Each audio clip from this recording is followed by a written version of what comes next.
The BBC has presented a selective review of Hamas' past activities, while ignoring far more egregious examples of Israeli state terrorism. This includes the murderous invasion of Lebanon, which killed 25,000 people, with 1,400 deaths in the Sabra and Shatila refugee camps alone.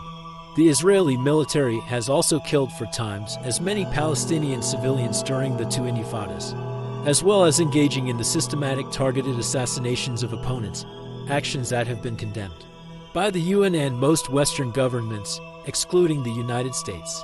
If past behavior of terrorism is used as a criterion to evaluate regimes, it is Israel, along with the US, that is cited most frequently by the majority of Western opinion polls as the gravest threat to peace. The very founding of Israel was predicated on terror and the violent destruction of hotels, cafes, hospitals, schools, and other colonial and Arab properties.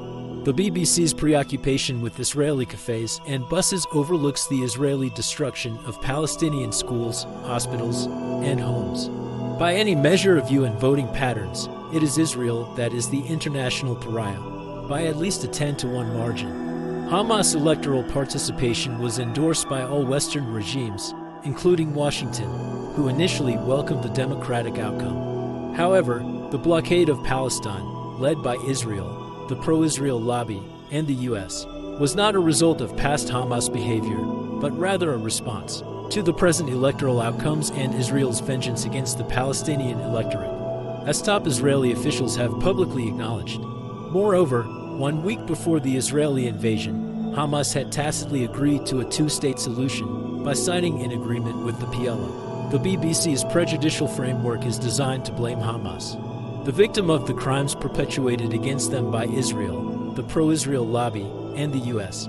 According to the BBC's narrative, the Israeli lobby US embargo was not imposed against a democratically elected government, but rather against terrorists. Israeli assaults on Palestine in the lead-up to the invasion are justified by past Hamas actions, while ignoring the provocative murder of 20 Palestinian civilians during the bloody June 2006 events.